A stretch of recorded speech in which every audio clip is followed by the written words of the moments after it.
দেশের আকাশে শাওয়ালের চাঁদ, কাল পবিত্র ঈদ উল ফিতর। শেষ মুহূর্তে বাস, ট্রেন, লঞ্চে বাড়ি ফিরছেন অনেকে।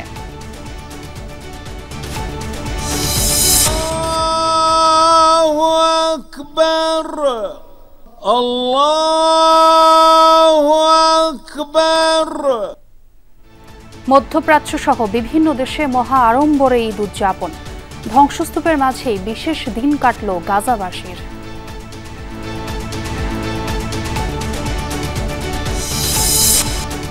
লন্ডনে ঈদ জামাতে অংশ নিলেন তারেক রহমান।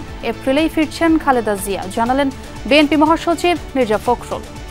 আমরা যে ২-৩ বার তার কাছে গেছি, দেখা করেছি, উনি কিন্তু শেষ পর্যন্ত ডিসেম্বরের কথা বলেছেন যে ডিসেম্বরের মধ্যে নির্বাচন হবে।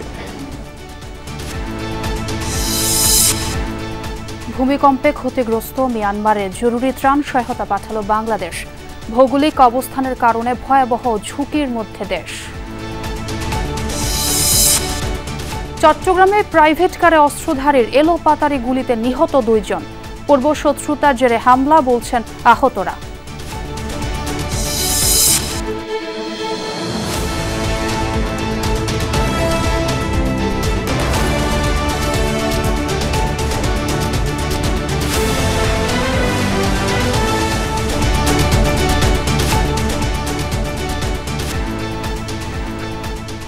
দর্শক, ঈদ মোবারক। আমন্ত্রণ সন্ধ্যার বাংলাদেশে আপনাদের সঙ্গে আছে আমি ছোয়া খন্দকার। এতক্ষণ শিরোনামগুলো শুনছিলেন। দেশের আকাশে শাওয়াল মাসের চাঁদ দেখা গেছে। কাল পবিত্র ঈদ উল ফিতর। মাগরিবের আজানের কয়েক মিনিট পর কক্সবাজারের পশ্চিম আকাশে শাওয়াল মাসের চাঁদের দেখা মেলে। এর মধ্য দিয়েই বিদায় নিচ্ছে মাসব্যাপী সিয়াম সাধনা। কাল সারা দেশে উদযাপিত হবে ঈদ উল ফিতর। ইসলাম ধর্ম মতে চাঁদ দেখার মধ্য দিয়েই শুরু হয় রমজান মাস, শেষও হয় চাঁদ দেখার মাধ্যমেই। শাওয়াল মাসের চাঁদের দেখা মেলা এবার ২৯টি রোজা শেষে উদযাপিত হচ্ছে ঈদ উল ফিতর। আমরা সাগর পরে চাঁদ দেখা কমিটির সাথে আমরা এখানে বসে ইফতার করেছি। আলহামদুলিল্লাহ, ইফতারের পরে আমরা আকাশের দিকে তাকাতে তাকাতে হঠাৎ করে চাঁদ আমাদের চোখে ভেসে উঠেছে। খুবই নিচে এবং অস্পষ্টভাবে দেখা গেছে। সবাই আমরা যারা এখানে সদস্য ছিলাম সবাই আমরা দেখতে পেয়েছি। চাঁদ দেখার পর বিশেষ শোভাযাত্রা বের করেছে ঢাকাবাসী। সহকর্মী মনিরুল ইসলাম জানাবেন সেই উদযাপনের খবরাখবর। মনির, চাঁদ রাতের মিছিলে কারা অংশ নিয়েছেন, কি বলছেন আয়োজকরা, কি তথ্য আছে আপনার কাছে? ধন্যবাদ আপনাকে। ঈদ মোবারক, পবিত্র ঈদ উল ফিতরের শুভেচ্ছা আপনার মাধ্যমে যমুনা টেলিভিশনের দর্শক দেশের এবং দেশের বাইরের। আসলে একটা বিষয়ে যখন আমরা ছোট ছিলাম বা আরও বেশ কয়েক বছর আগে, যে যখন চাঁদ উঠত, উৎসব তো হতো ঈদের দিন, কিন্তু চাঁদ রাতের উৎসব বলতে কিন্তু বিশেষ করে বাংলাদেশের মুসলমানদের কাছে একটা বড় ধরনের উৎসব ছিল চাঁদ রাতের উৎসব। তো সেই রকম একটা আবহ, সেই সময়ের সেবা, সেই রকম সংস্কৃতি, সেই কৃষ্টি কালচারটি ফিরিয়ে আনতে চেষ্টা করছে সরকার। এইবারই প্রথম সরকারি উদ্যোগে সরকারি পর্যায় থেকে চাঁদ রাতের আয়োজন করা হয়েছে। এলো খুশির ঈদ নামের একটা আয়োজন, বর্ণিল আয়োজন। যে আয়োজন বলতেই হয় বর্ণিল অবশ্যই। শিল্পকলা একাডেমির একেবারে প্রাণকেন্দ্রে সেই আয়োজনটি হচ্ছে। এবং এলো খুশির ঈদ এই শিরোনামে যে আয়োজনে কাওয়ালি থাকবে, বিভিন্ন আধুনিক গান, গজল এবং সব পরিবেশনা একসাথে থাকবে এখানে। এবং আপনি দেখছেন যে এখানে যে লাইটিং করা হয়েছে বা আলোকসজ্জা করা হয়েছে, সেটা এখানে যারা আসছেন সবারই মন আসলে সুশোভিত করছে। এবং সব শ্রেণী পেশার মানুষ এখানে এসেছেন।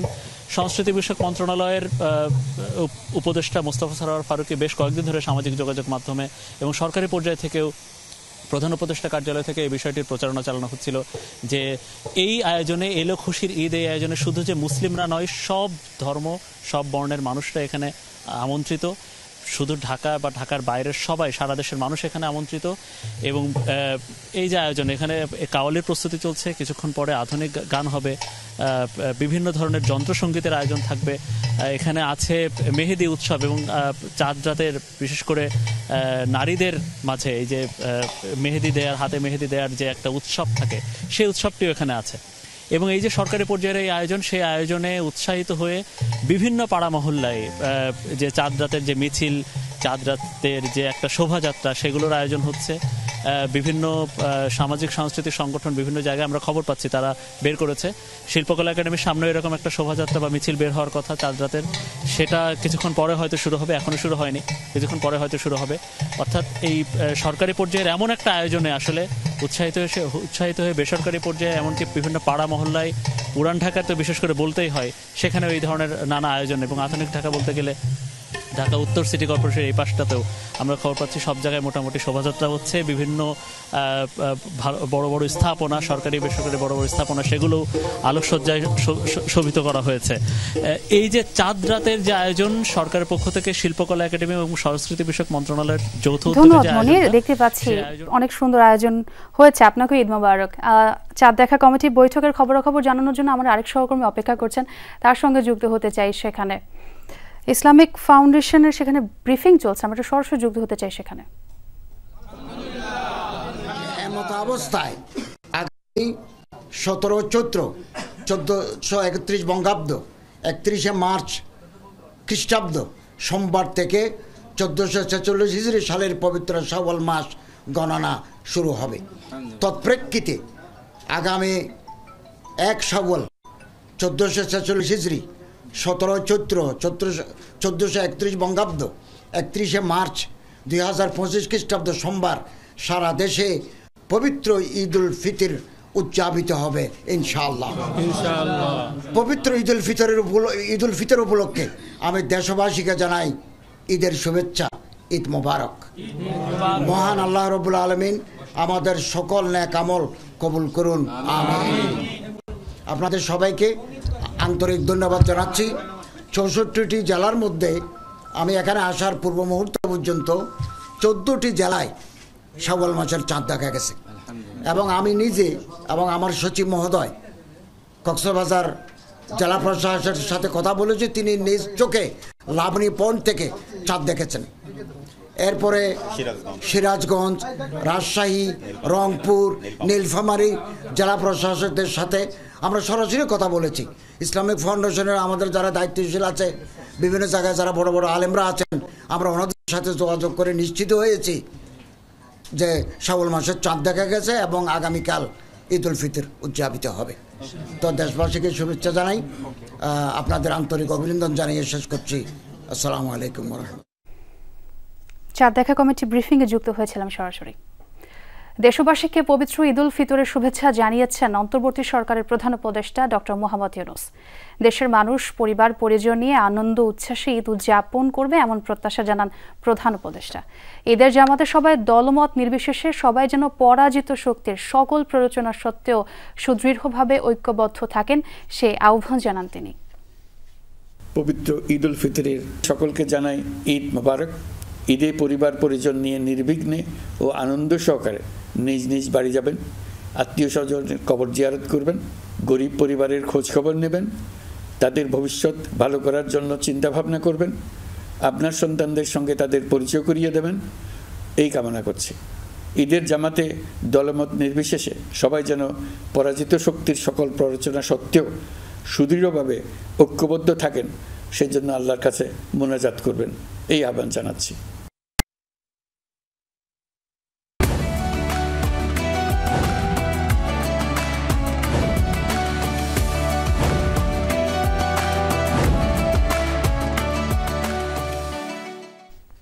ঈদযাত্রার খবর।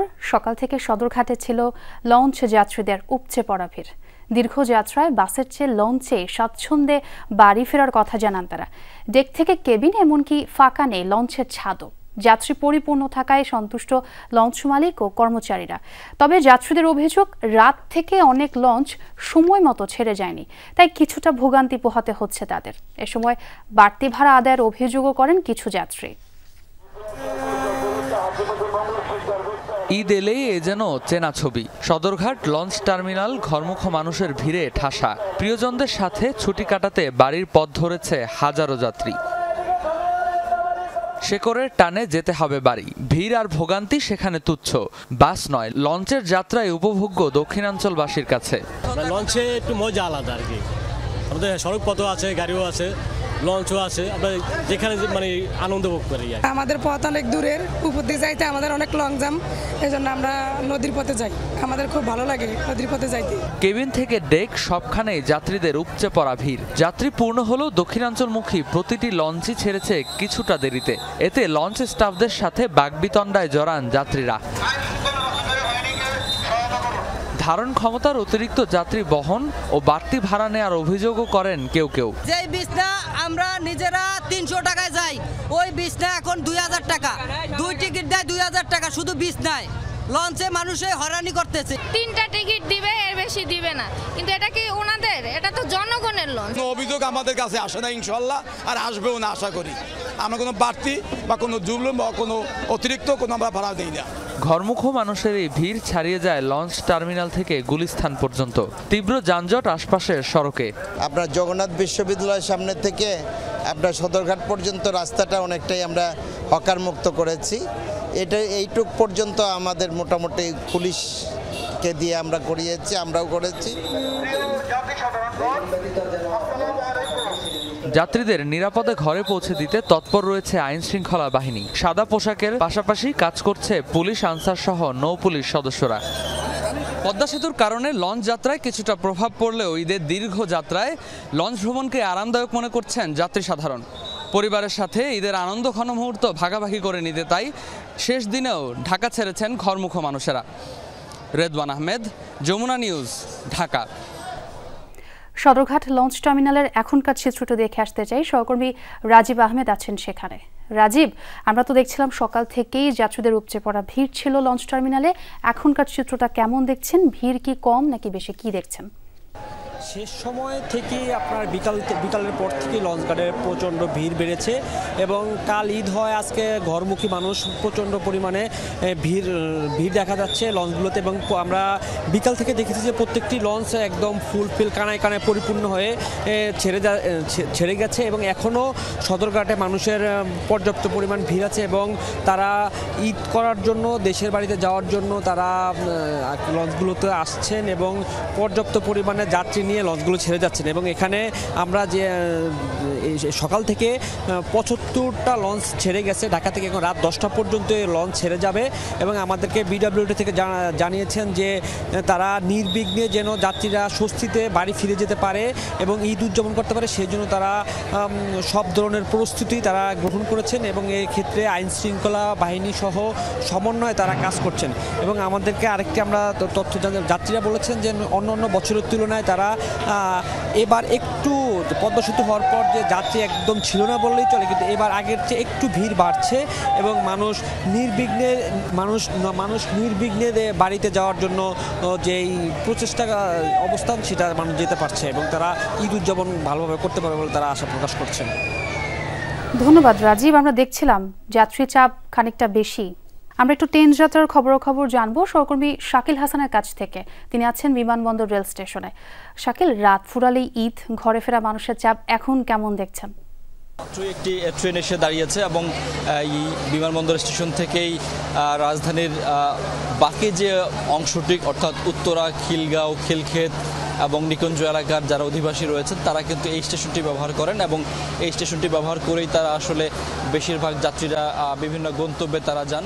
এবং মাত্র একটি ট্রেন এসে দাঁড়িয়েছে কিশোরগঞ্জগামী 11 সিন্ধু এক্সপ্রেস। এটি দিয়ে যাত্রীরা তাদের কিশোরগঞ্জের যে যাত্রীরা রয়েছেন তারা এই ট্রেনটি ব্যবহার করছেন।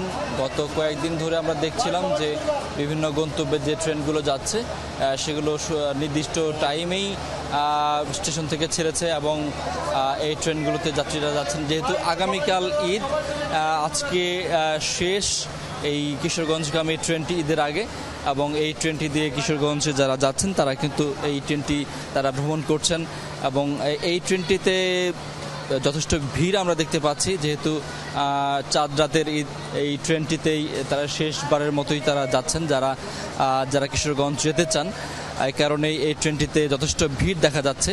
এই বিমানবন্দর স্টেশনটিতে যে কয়েকজন যাত্রী ছিলেন তারা কিন্তু এই ট্রেনটিতে উঠে পড়েছেন। এরপরের স্টেশন রয়েছে টঙ্গী, তারপর গাজীপুর সহ আর বেশ কয়েকটি স্টেশনে এই ট্রেনটি থামবে এবং সেখান থেকে কিশোরগঞ্জ উদ্দেশ্যে এই ট্রেনটি রওনা করবে। ধন্যবাদ শাকিল। দেখতে পাচ্ছি শেষ মুহূর্তে এসেও যাত্রী চাপ বেশি দেখা যাচ্ছে। সড়ক পথে বেশ নির্বিঘ্নে বাড়ি ফিরছে মানুষ। সকাল থেকে বাস স্ট্যান্ডগুলোতে ছিল ঈদ যাত্রীদের ঢল। সড়কে যানবাহনের চাপ থাকলেও যানজট হয়নি। পদ্মা ও যমুনা সেতুর টোল প্লাজা দিয়েও নির্বিঘ্নে পারাপার হয়েছে যানবাহন। তবে মহাসড়কের কয়েকটি পয়েন্টে জটলা তৈরি হয় এলোমেলো যাত্রী তোলার কারণে। বাস, ট্রাক, পিকআপে চেপে বাড়ির পথে ঈদযাত্রীরা। সকালের দিকে গাড়ির চাপ ছিল ঢাকা মাওয়া এক্সপ্রেসওয়েতে। মোটরসাইকেলে করেও বাড়ির পথ ধরেছেন বহু মানুষ। পূর্ববর্তী 24 ঘন্টায় প্রায় 37,000 যানবাহন পার হয় পদ্মা সেতু দিয়ে। টোল আদায় 4 কোটি 7 লাখ টাকা। এছাড়া ঢাকা চট্টগ্রাম ও ঢাকা সিলেট মহাসড়কে গাড়ির চাপ থাকলেও যানজট দেখা যায়নি। আমরা যাইতাছি ফরিদপুর, খুবই ভালো লাগতেছে। ভাড়া এতে একটু বেশি নেওয়া হচ্ছে, এটা স্বাভাবিক নিয়মে চলছে। শনিবারে যমুনা সেতু দিয়ে যানবাহন পারাপার হয় প্রায় 45,000। টোল আদায় 3 কোটি 21 লাখ টাকা। ঢাকা টাঙ্গাইল মহাসড়কে বাইপাইল, চন্দ্রা, খারাজোড়া সহ কয়েকটি পয়েন্টে যাত্রী তোলার কারণে তৈরি হয় জটলা। কয়েক কিলোমিটার এলাকা জুড়ে গাড়ি চলে ধীর গতিতে, তবে বড় ধরনের যানজট লাগেনি। স্বাভাবিক আছে, কোনো যানজট নাই, ইজিলি সবাই যাইতে পারছে। আগে তো 1000-1200 টাকা লিখা গতবার যেতে পারি, কিন্তু এবার অনেক কম, 500-400 টাকা পাওয়া যাচ্ছে বগুড়া। পাটুরিয়া ফেরিঘাটে সকাল থেকেই যানবাহনের চাপ থাকলেও পারাপারে ভোগান্তি হয়নি। পাটুরিয়া দৌলতদিয়া রুটে ফেরি চলেছে 17টি। ঢাকা থেকে এখন আসছি, খুব সুন্দরভাবে আসছি, কোনো জায়গায় জ্যাম পাই নাই, সুন্দরভাবে ঘাট পর্যন্ত পৌঁছাইতে পারছি। অন্য বছর হচ্ছে এবার পার্থক্য থেকে আসিয়া ফেরি পাচ্ছে, এটাই পার্থক্য। সকালে গাবতলী বাস টার্মিনাল পরিদর্শনে যান সড়ক উপদেষ্টা। বলেন, সরকারের সব সংস্থার সম্মিলিত প্রচেষ্টায় এবারের ঈদযাত্রা স্বস্তিদায়ক হয়েছে। তো আমরা সবাই প্রথম পর্যায়ে হচ্ছে সরকার হিসেবে কাজ করছি, বিচ্ছিন্ন একটা প্রতিষ্ঠান বিভাগ হিসেবে কাজ করি না, দপ্তর হিসেবে কাজ করি। ঈদ শেষে কর্মস্থলে ফিরতেও কোনো ভোগান্তি হবে না বলে আশ্বাস দিয়েছেন সড়ক উপদেষ্টা। আখলাক মুস্তাফা, যমুনা নিউজ, ঢাকা। সৌদি আরব সহ বিভিন্ন দেশে উদযাপিত হচ্ছে মুসলিমদের সবচেয়ে বড় ধর্মীয় উৎসব পবিত্র ঈদ উল ফিতর। মক্কা মদিনায় ঈদের নামাজ পড়েছেন ধর্মপ্রাণ মুসল্লিরা। এছাড়া সংযুক্ত আরব আমিরাত, কাতার, কুয়েত, বাহরাইন সহ মধ্যপ্রাচ্যের অনেক দেশেও পালিত হচ্ছে ঈদ উল ফিতর। যুদ্ধ বিধ্বস্ত গাজাতেও আজ ঈদ।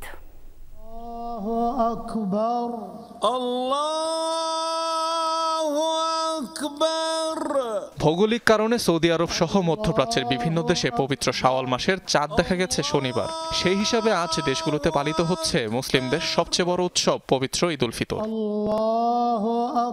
স্থানীয় সময় সকাল 6:30টার দিকে মক্কার মসজিদুল হারামে অনুষ্ঠিত হয় ঈদ উল ফিতরের প্রথম জামাত।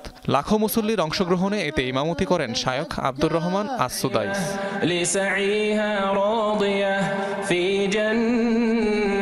মদিনার মসজিদে নববীতে শায়খ আব্দুল্লাহ বুয়াইজানের ইমামতিতে ঈদের সালাত আদায় করেন বহু ধর্মপ্রাণ মুসল্লি। বিশ্বজুড়ে মুসলিম উম্মাহর শান্তি কামনায় করা হয় দোয়া।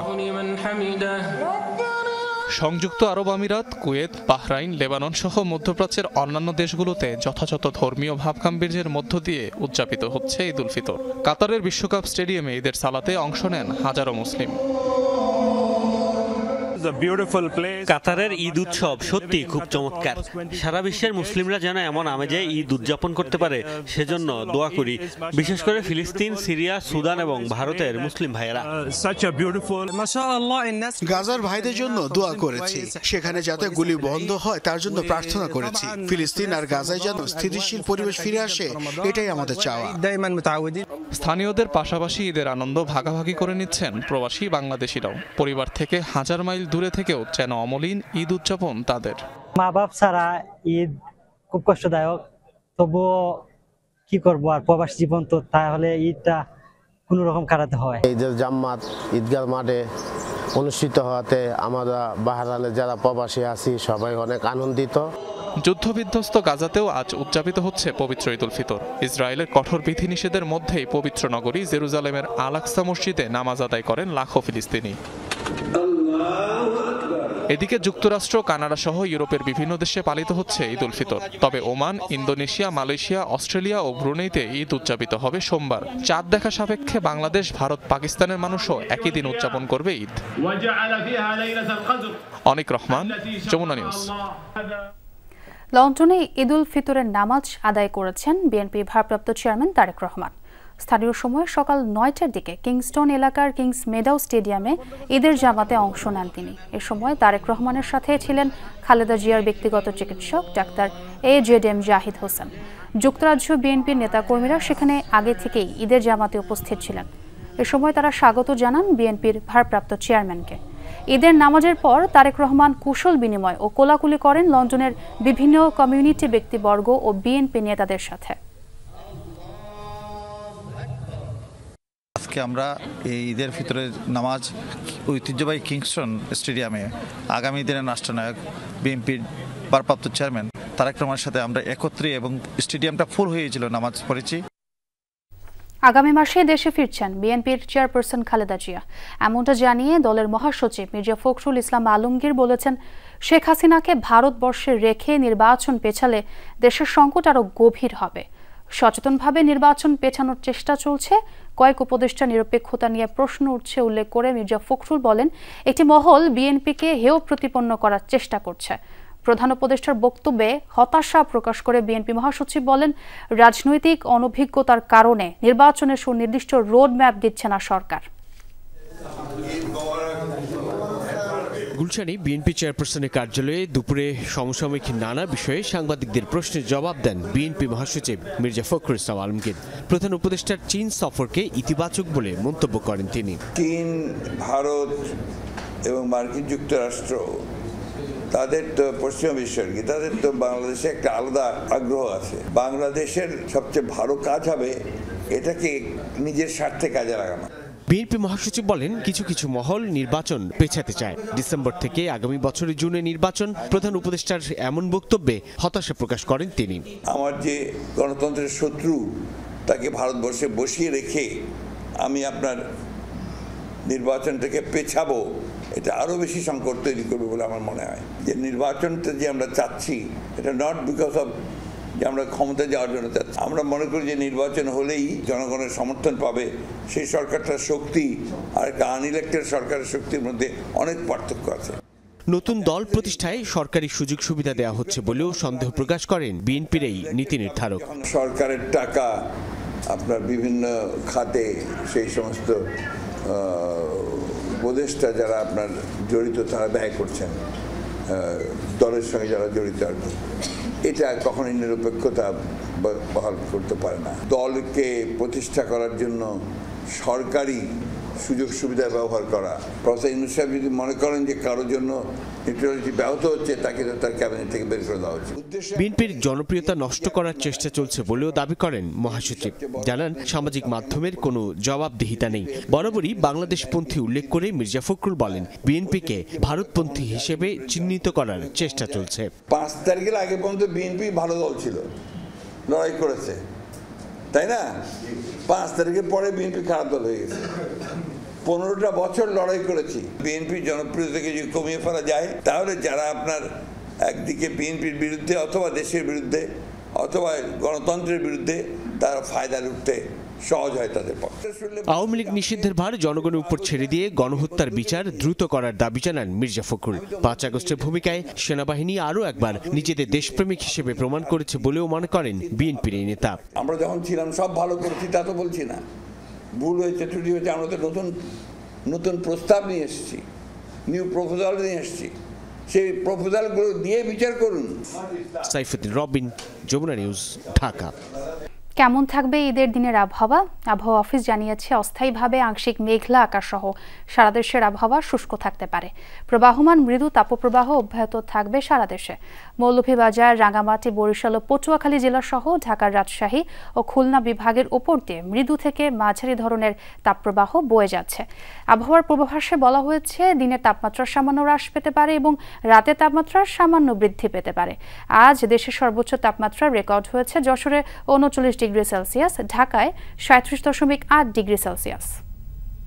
রাজধানীতে এবার 1739টি ঈদ জামাত অনুষ্ঠিত হবে। জাতীয় ঈদগাহে ঈদের প্রধান জামাত অনুষ্ঠিত হবে সকাল 8:30টায়। এছাড়া বায়তুল মোকাররমে প্রথম জামাত সকাল 7টায় শুরু হয়ে মোট 5টি ঈদ জামাত অনুষ্ঠিত হবে।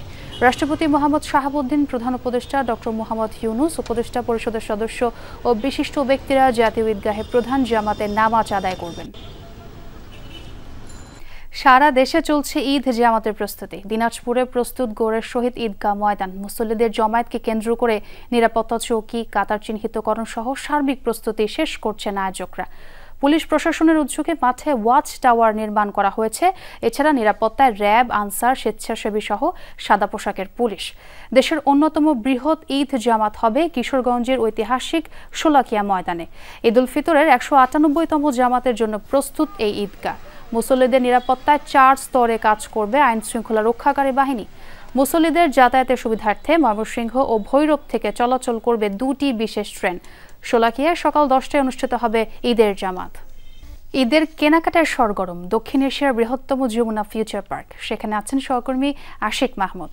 আশিক, যেমনটা বলছিলাম, রাত ফুরালেই ঈদ, এখনো কি ক্রেতারা ছোটাছুটি করছেন, কি দেখছেন? সোহা, একদম শেষ সময়ের কেনাবেচা চলছে, যেহেতু রাত পোহালে ঈদ, অর্থাৎ চাঁদ রাত আজ। এই চাঁদ রাতের কেনাকাটায় আপনি দেখতে পাচ্ছেন যে কি পরিমাণের ভিড় জমেছে এই যমুনা ফিউচার পার্কে। এবং ইফতারের পরপরই আমরা দেখতে পাচ্ছি অসংখ্য মানুষ তাদের সর্বশেষ যে কেনাকাটা, অর্থাৎ আগেই যাদের শপিং হয়ে গেছে তারা অনেকেই জুতা স্যান্ডেল কিনতে আসছেন, অনেকেই কসমেটিক্স কিনতে আসছেন, অনেকেই গহনা কিনতে আসছেন, আর সর্বশেষ বিশেষ করে ছেলেরা আসছেন পাঞ্জাবি কিনতে। এবং সেই সকল দোকানে কিন্তু বেশ উপচে পড়া ভিড় আমরা লক্ষ্য করছি। এবং দিনভরই আপনি জানেন যে দিনভরই এখানে শেষ সময়ের কেনাকাটায় বেশ মুখর ছিল এই যমুনা ফিউচার পার্ক। এবং এক ছাদের নিচেই সবাই কিন্তু কেউ মোবাইল কিনেছে, কেউ পোশাক কিনেছে, কেউ গহনা কিনেছে, সব কিছুই কিন্তু এক ছাদের নিচেই এই যমুনা ফিউচার পার্কে পাওয়া যায়। সে কারণে কিন্তু এই পুরো রমজান জুড়েই কিন্তু এই ঈদের কেনাকাটায় বেশ মুখর ছিল, বেশ উপচে পড়া ভিড় ছিল। এবং সেই চিত্র কিন্তু একদম শেষ সময়েও সেই একই চিত্র আমরা দেখতে পাচ্ছি। এবং সবাই কিন্তু বলছেন যে শেষ সময়ে বেশ কিছু দোকান আমরা দেখতে পাচ্ছি বেশ কিছু ডিসকাউন্ট করা হয়েছে। সব মিলে জমজমাট কেনাবেচা চলছে এই যমুনা ফিউচার পার্কে। রাতভরই কিন্তু এমন কেনাবেচা চলবে। স্যার, ধন্যবাদ আশিক। শেষ সময় তাই ভিড়টাও একটু বেশি।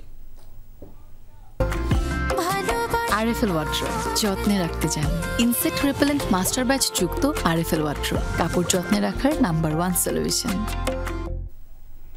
ভূমিকম্পে ক্ষতিগ্রস্ত মিয়ানমারে 16.5 টন ত্রাণ সামগ্রী পাঠিয়েছে বাংলাদেশ। দুপুরে প্রেস ব্রিফিংয়ে সশস্ত্র বাহিনী বিভাগের মহাপরিচালক জানান, অন্তর্বর্তী সরকারের প্রধান উপদেষ্টার নির্দেশে আজ প্রাথমিকভাবে সেনাবাহিনী ও বিমান বাহিনীর 2টি পরিবহন বিমান জরুরি ত্রাণ নিয়ে মিয়ানমারের ইয়াঙ্গুনে যাচ্ছে।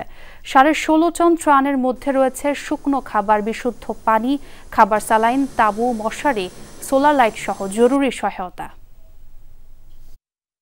মিয়ানমার, থাইল্যান্ডে ভূমিকম্পের ভয়াবহতা দেখে যেন টনক নড়েছে বাংলাদেশের। বিশেষজ্ঞরা বলছেন, দীর্ঘদিন ধরে টেকটনিক প্লেটে জমা হচ্ছে শক্তি, যে কোনো সময় আঘাত হানতে পারে 8 কিংবা 9 মাত্রার ভূমিকম্প। কিন্তু এই প্রলয়ের জন্য কতটা প্রস্তুত বাংলাদেশ? সুমাইয়া ঐশী জানাচ্ছেন বিস্তারিত। ক্যামেরা ছিলেন পার্থ রায়। পরপর 2টি ভূমিকম্পে তছনছ মিয়ানমার ও থাইল্যান্ড। এই দৃশ্য দেখে বুক কেঁপেছে বাংলাদেশেরও। আবহাওয়া অফিসের তথ্য বলছে, 2023 সাল থেকেই হঠাৎ করেই বাংলাদেশ ও এর আশপাশে ভূমিকম্পের প্রবণতা বেড়েছে। 2024 সালে বাংলাদেশ ও এর আশপাশে ভূমিকম্প অনুভূত হয় 54টি, আর চলতি বছরের মার্চ মাস পর্যন্ত 3 মাসেই অনুভূত হয়েছে 42টি ভূমিকম্প। ভূমিকম্পের যে রিজিয়নটা আমরা একটি বলতেছি, ওই রিজিয়নে কিছু জায়গায় গ্যাপ থাকে, যেটাকে আমরা সিজমিক গ্যাপ বলি। এই সিজমিক গ্যাপের মধ্যে কিন্তু ভূমিকম্প হয়, যেটা গত শুক্রবার হয়েছে বাংলাদেশের নর্থে এবং আমাদের যে নর্থ ইস্টে। এইদিকে কিন্তু আবার ভূমিকম্প আগে হয়েছে এবং দেখা যাচ্ছে যে 100 বছর কোনো ভূমিকম্প বড় নাই। তো এই দিক বিবেচনা করলে আবার হতে পারে। বিশেষজ্ঞরা বলছেন, এরই মধ্যে ভূতলে 800 থেকে 1000 বছরের শক্তি জমা হয়েছে, যার ফলে হতে পারে 8.2 থেকে 9 মাত্রার বড় ভূমিকম্প। তেমনটা হলে ঢাকা, সিলেট, চট্টগ্রাম ও ময়মনসিংহের অপরিকল্পিত অঞ্চলগুলো হবে ধ্বংসস্তূপ। জনবহুল এলাকায় তাৎক্ষণিকভাবে প্রাণহানি হতে পারে 2 থেকে 3 লাখ মানুষের। অবরুদ্ধ হতে পারে আরও অন্তত 5 লাখ বাসিন্দা।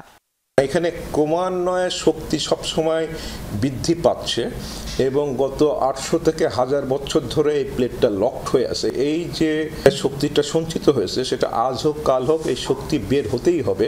রোববার ভূমিকম্প নিয়ে সতর্কতা জারি করেছে ফায়ার সার্ভিস। এখন প্রশ্ন হলো, সত্যিই যদি বিশাল মাত্রার কোনো ভূমিকম্প আঘাত হানে তার জন্য কতটুকু প্রস্তুত বাংলাদেশ? অপরিকল্পিতভাবে নগরী তৈরি হওয়ার কারণে যেখানে আমাদের সেবা প্রদান করতে যেতে হবে আমরা ঠিক সেখানে পৌঁছাতে আমাদের বিলম্বিত হতে হবে, কারণ তখন রাস্তা ড্যামেজ হবে, বিল্ডিং কোলাপসের কারণে রাস্তা বন্ধ হয়ে যাবে। আমাদের যে সেবা প্রদান করার জন্য আমরা আমাদের ইকুইপমেন্ট সরঞ্জাম নিয়ে আমাদের জায়গা মতো পৌঁছাতে আমাদের বেগ পেতে হবে। শুধু এটুকুই নয়, বড় মাত্রার ভূমিকম্প হলে ঢাকা পরিণত হবে বিস্ফোরণের শহরে। এর পেছনে কারণ ঝুঁকিপূর্ণ গ্যাস লাইন ও অনিরাপদ বৈদ্যুতিক সংযোগ। এতে পরিস্থিতি সামাল দেয়া হবে আরও দুরূহ। বিশেষজ্ঞদের শঙ্কা, যদি সত্যি হয় তাহলে যে কোনো সময় বড় মাত্রার ভূমিকম্পে হয়তো ধূলিসাৎ হয়ে যেতে পারে এই দালানগুলো। ভূমিকম্পের সময় নিরাপদে দাঁড়ানোর জন্য যথেষ্ট ফাঁকা জায়গাও এখানে নেই। তাই প্রলয়ের জন্য অপেক্ষা না করে আজ থেকেই ভূমিকম্প নিয়ে সচেতন হতে হবে। সংশ্লিষ্টদেরকেও যথাসম্ভব ঝুঁকি নিরসনে কাজ করতে হবে আজ থেকেই। তাহলে হয়তো কিছুটা হলেও বাঁচানো সম্ভব হবে জানমাল। সুমাইয়া ঐশী, যমুনা নিউজ, ঢাকা। চট্টগ্রামে একটি প্রাইভেট কারে দুর্বৃত্তদের ব্রাশ ফায়ারে 2 জন নিহত হয়েছেন, আহত হয়েছেন আরও 3 জন। গতরাতে বাকুলিয়া এক্সেস রোডে এই ঘটনা ঘটে। আহতরা জানান, শাহমানত সেতু সংলগ্ন বালুমহল থেকে ফিরছিলেন তারা। এক পর্যায়ে 10 থেকে 12টি মোটরসাইকেল নিয়ে আসা সন্ত্রাসীরা তাদের প্রাইভেট কার লক্ষ্য করে এলোপাতাড়ি গুলি ছুড়তে থাকে। পরে স্থানীয়রা গুলিবিদ্ধ 4 জনকে উদ্ধার করে চট্টগ্রাম মেডিকেলে নেয়। এ সময় আব্দুল্লাহ ও মানিক নামে 2 জনকে মৃত ঘোষণা করেন চিকিৎসক। গুলিবিদ্ধ হৃদয় ও রবিন চিকিৎসাধীন। এই ঘটনার সাথে দুবাই প্রবাসী চট্টগ্রামের শীর্ষ সন্ত্রাসী সাজ্জাদ হোসেন জড়িত বলে অভিযোগ করেছেন আহতরা। তাদের ধারণা, গাড়িতে থাকা সরওয়ারকে হত্যার উদ্দেশ্যে হামলা চালানো হয়েছে।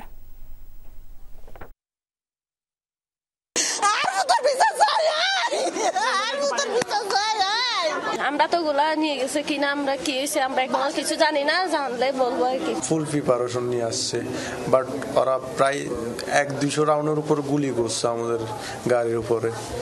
আমাদেরকে প্রায় আধা ঘন্টা 1 ঘন্টার মতন আমাদেরকে দূরাইছে ওরা। এই ছিল সন্ধ্যার বাংলাদেশে। এতক্ষণ যারা সঙ্গে ছিলেন সবাইকে ধন্যবাদ।